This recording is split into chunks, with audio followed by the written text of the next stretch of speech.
I'm Dr. Horn, and hello, I'm Dr. Horn, and I want to take some time in a video to talk to you specifically about the research work that's going to be involved in this class. And you'll see this, the idea of having to research a topic and read about it and then narrow down a topic, in the broad topic to narrow it down and then to write about it with support, trying to produce an original observation.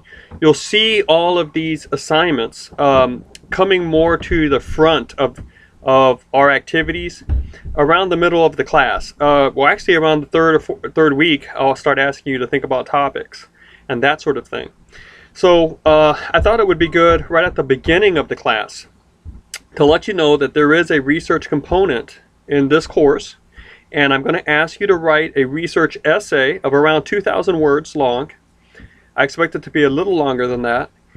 And the one thing I want you to show me in your work is your ability to understand the different sections that go into a basic academic argumentative research paper. All right.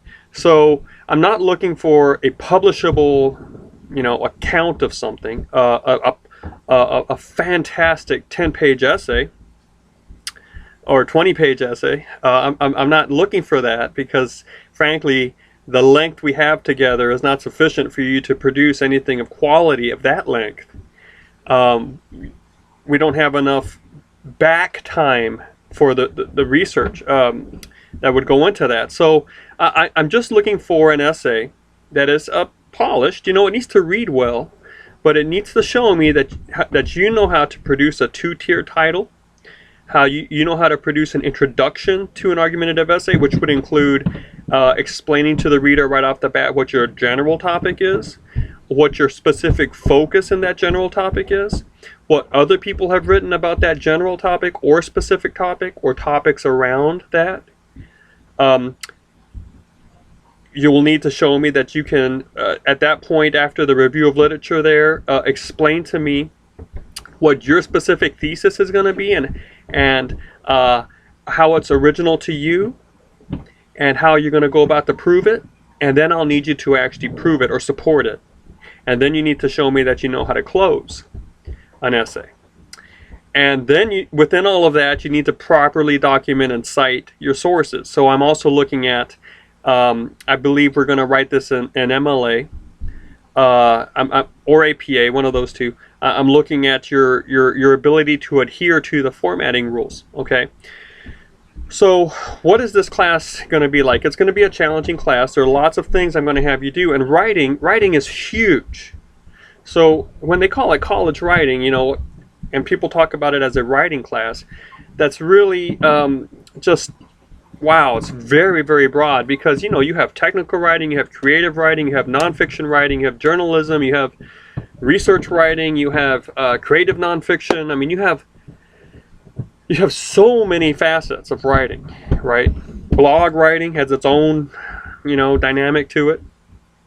So what kind of writing are we learning here? All right. And just to be faithful to the title of the course, which is college writing, the type of writing I'm trying to teach you is what I'm trying to do here is I'm trying to distill or come up with a few skills, writing skills, that will help you in all your college classes. So these skills have to cross over the boundaries, right? And if you learn these writing skills, I hope, my intention is that they will help you in an economics class when you have to write something. They'll help you in a philosophy class, in a history class, in a class on human anatomy. And we need to expand the notion of writing, okay? Because writing is not necessarily the traditional, here's a hand-in on white paper with 12-point font, paragraphs typed out piece of writing.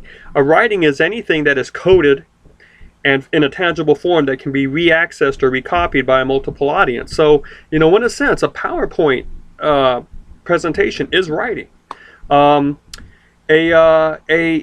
video presentation is writing. Think of yourself in, say, a business boardroom, and you have to present a report, and you've got your notes, and you've got a handout, and you've got your board, and you're going through the pie charts and all that. Well, you know what? That presentation, in a sense, is writing because you're seeking to communicate information in an orderly fashion to guide your audience through so that they see your points and see your ideas, and so they remember it and they have something. Now, I do admit that if let's not broaden the definition too much. Writing, I think, would mean that they have to be able to walk away with some tangible, recorded form of your words or your communication. So, and that might be a video. So writing can include videos. So I need to find those skills that really pertain to data collection, data interpretation, original analysis, and then proper pedagogical presentation of your idea. What I mean by pedagogical presentation is that, when you look at the data you get, and when you're filtering it through the ideas you have and the questions you have, and you're coming up with answers, then you realize I've got an audience for this, okay? And I've got to tell my audience now everything I've just thought of and my observation, my analysis. So you've got to communicate your reasoning steps, your point. Now, how are you going to do that? The audience hasn't done the reading you've done. Don't assume that. They might not have thought through the things that you've thought through. They might not have had the time to do that back research. So there is a necessity in how you present and when you present this to the audience to say, look, first I've got to educate my audience. I've got to define my terms. I've got to bring them up to speed with other people, what other people have said. Then I've got to introduce my own unique element. So there is a pedagogical function that you have to engage first of all. Pedagogical means you have to teach them to get them up to speed so they can think the way you're thinking, and then you can present your original thought or your own personal, personal is not the right word, but your own in-depth analysis of something.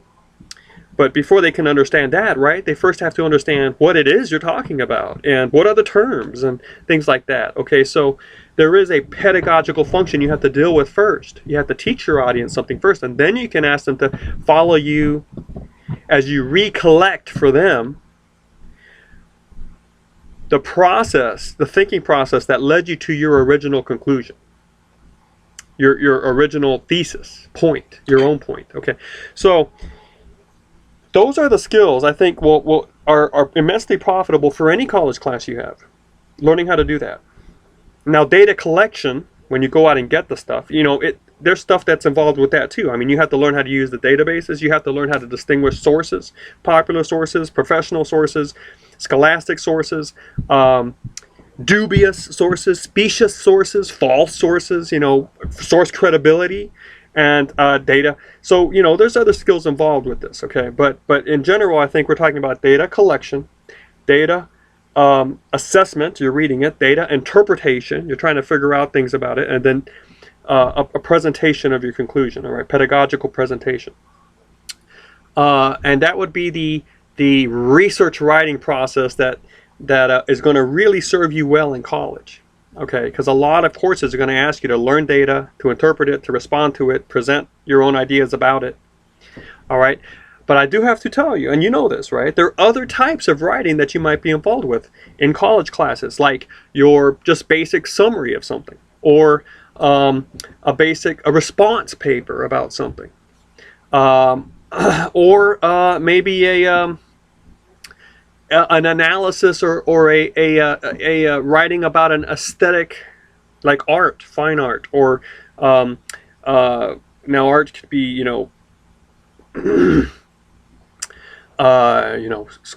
sculpture, music, writing, architecture, poems, whatever. Being able to respond to that, which involves interpretation. So you have an interpretive type of writing that goes on. You might have something that's more like a collection of information, like a report writing, where you are given an assignment to research or to learn about, and the teacher or your assessor, the person who's going to evaluate your writing, is saying, look, the thing I want you to do here is simply to collect information that's already out there in a convenient, place. In this case, your own 5-page paper or whatever, so that you have this information and you can give it to people that haven't had the time to go collect the information. So what you're doing is basically information collecting. It's like a book report. Do you know how to do that?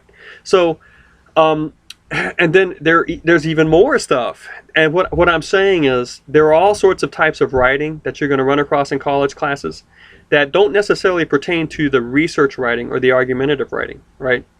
It might just be a basic critique of something, or a basic interpretation of something, or a basic response of something. So in this class, we're going to have, it's going to be like a railroad, okay? It has 2 rails on it, all right? 2 rails on it. And the rails are connected with ties every now and then, okay? Now, what am I trying to suggest here? Okay, one of the rails is going to be academic research writing, which is, it always has at its heart argumentation and an original contribution, okay? So it's not just information research, but you're trying to use information to make an original point. So that's argumentative argumentation. The other rail is just other writing material that I know, or writing assignments that I know can help you in other classes. That's not necessarily has to do with research, okay? Now, because of the time we have, I'm going to ask you to do work on both rails at the same time. So you'll have assignments that cross over, or times where, like on a certain week, it feels like, oh, I've got to do research, and then I've got to do this hypothetical paradigm paper or whatever, and it's like, well, I've got to respond to this article on robots, how does this work? And well, one rail is just basic writing exercises that just expand your skill as a writer in general, because I'm asking you to write from different perspectives and that sort of thing. But another rail is research, and to do research well, you have to start reading early. Do a lot of reading early, and then you can start thinking about your thesis and that sort of thing, right? So you have these 2 rails that are happening, and I want you to keep in mind that they're going to the same place, okay? Which is better college writing skills for you. That's the goal of this course. They might not feel connected at first. So you look at lesson 2 and it's like, well, now I got to read about the Packers and a dropped football or something. That might be lesson 3. But and then I got to read about my topic. What's going on here? Okay. Well, you got the 2 rails. Okay. You will find out about all those other assignments as we go through the course. But let me talk specifically about the research rail, so that you have a heads up as you go into the course, okay? I'm going to ask you to pick a topic. Has to be a relevant topic. Has to be one that is fertile enough for you to find work about it and for you to think of your own original thoughts on it, okay? Okay, so you come up with a topic, and then you read about the topic. You read all sorts of things you can read. You watch all sorts of things you can watch. You read popular magazines. You read websites. You look at reference books. You look at the databases, the more scholastic journals about it. You try to get academic books about it. You try to get bestsellers about it. You watch YouTube videos on it. You just learn as much as you can about your topic. Okay? Then you come up with a narrowed focus within that larger topic. So, I had a student that's actually started off looking at the penal system. Now think of how much you can find about the American prisons, penal system, okay? She read about the prison, she watched videos, she read audiobooks maybe can be a way for you to get information without actually having to read. You can listen to audiobooks as you drive. Audiobooks on this, just, okay? Eventually, she decided to settle down to the topic of the prisoners, death row, okay, death row. You see how that's a more specific topic within the general one? So she's focusing now on death row. And then she got even more specific. The last meal. You know how prisoners that are headed to execution get the last meal? Well, what does that mean, right? So she's trying to probe the meaning of that. I think that's excellent, okay? Because there's something to that last meal. There's something more than just, oh, here's some nice food for your tongue and your stomach before we kill you. There's symbolism there. There's signs about what the culture values. Maybe there's an apology, an implicit apology there from the system to the convicted. I don't know, but it seems like it's really fertile, right? So she moved from a general topic to a narrow topic. Now she had maybe 2 or 3 weeks or 4 weeks where she just read and thought about this, okay? Okay, the last meal. Well, now the next thing she's going to have to do, once she does the reading there, is try to think, once she hits upon that narrow topic, try to learn what others have said about that last meal. And she might not be able to find actual writing about the last meal, what it means. So maybe she needs to look at what others have said about comfort food, or the psychology of apologizing. That might be connected. Or the execution rites, international execution rites. Because if she can't find something exactly on the last meal, she needs to find stuff that is around it so she can tell her audience, hey, look, this is what other people have written about this topic. In fact, they haven't written about it, but they've written kind of around it, and this is what they've said. And what she's doing is she's building a platform, okay, so that the reader understands what other people have said about that. So she can come back later, the student, and say, now I've got my own original idea. That's what they were saying. This is what I'm saying about it, okay? So the first thing she would do is read about the prison system. Then she would focus on getting a narrow topic. Then she would try to find what other people have written about that topic or anything close to that topic to provide a review of literature for her audience. Now, if she's actually writing it, she'll have to write the introduction, saying, here's my general topic. Here's what I was curious with. Maybe she'll start off with a real life scenario or some interesting statistic or something like that. Then she says, now here's my specific topic. Then she'll write, this is what other people have said about this specific topic. And once she's done with that, which I call the review of literature, she'll come in and say, now here's what I want to say about it. Here's my thesis. Here's my original point. I came up with this. I'm not just getting it from someone else. Makes sense to me. Here's how I'm going to try to prove it. So she'll give me a quick outline. That might be just a one paragraph, like 2 pages in. Here's my thesis. Here's how I'm going to try to prove it. Now, after she's done that, which I call the thesis and schematic paragraph or section, she'll actually go and prove it. So when she comes to tell me, here's my thesis and here's how I'm going to prove it, and she gives me sort of like a list. First, I'm going to do this. Then I'm going to do that. Next time, I'll do this. And then I'll do that. And finally, I'll do this. She's got 5 steps she said she was going to do. Now, in that section, those 5 steps might be just 5 sentences. But once she finishes that, then she goes down to the next part of her paper, and she expands on those 5 steps, and she actually does them. She provides the charts, she provides the logic, she defines the terms, she provides testimony from other sources, whatever, okay? And she really works it so that it becomes very reasonable to the eye of the audience that, hey, now I understand what she was saying, and now I can see how it's a reasonable position. I might not want to hold on to it, because I'm not thoroughly convinced yet, but I can see now that it's beginning to look possible and maybe even probable, the truth of her thesis. So she expands on that in the proof section, or the support section, or whatever you want to call it. And then she has to end it. So she might reserve a nifty quote at the end, or another story, or some sort of, there are closing strategies, but she'll have to figure out how to close the thing, right? And that would be the research essay. Okay, so it starts off with first doing reading about a topic and thinking about it and coming up with your own observation about it. Then, when you actually come to write, you have to write the general introduction where you introduce your general topic. Then you have to narrow it. That's step 2 is narrowing it. Step 3 is providing a review of literature about what people have written already on that topic, general or specific. That's the 3rd step. 4th step would be providing your own thesis and schematic or outline of what's to follow in a paragraph form. Okay. The 5th step would actually be expanding that schematic, filling it out, providing all the data that you found that convinced you of your point. And then the 6th step would actually be closing it out. You might want to repeat your thesis down there, or again, you might experiment with how to close a paper, but that would be your 6th step. So I'm asking you to do these 6 steps. Okay, you have this term to do it. Let's start early. Start thinking about a topic. Start reading about it. And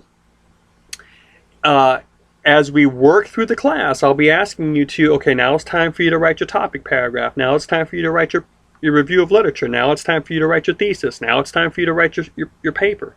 And this will be week 3, week 4, week 5, week 6. At the very beginning, I'll ask you to do a lot of reading and to tell me the logs. I'll say, now, what's your reading log for this week? How many videos did you watch? How many journals did you watch? How many book read? How many book review? How many journal articles did you read? How many book reviews did you look at? That sort of thing. So that's what we're doing. And at the end, I would like, at the minimum, a 2,000-word essay. The requirements are posted in week 7 or week 6 or somewhere in there. You look through the class, you'll see the requirements for the research essay. So I need a certain number of quotes, I need a certain number of sources, just so that, you know, there's a basic minimum of material present that I can use to access your work in a college classroom situation. So I hope this has clarified a little bit what's coming up concerning just work that I'll give you week for week that doesn't seem to develop into anything other than just a certain investigation on material cause, or a certain investigation on hypothetical paradigm, or a level 1 critique or a level 2 critique. And then, you know, that's that. But alongside that, you got this whole research thing that is happening sooner than later, simultaneously. So I want you to understand what's going on and to start thinking about it now. It really is designed to be a term project. And the one thing that you should do at the beginning is come up with a fertile topic and read as much as you can and watch as much as you can and listen to as much as you can about it. And about week 3 or week 4, start trying to come up with ideas of how to narrow it. Well, that should be around week 2 or 3. But then just an original observation. Okay, that would be your thesis.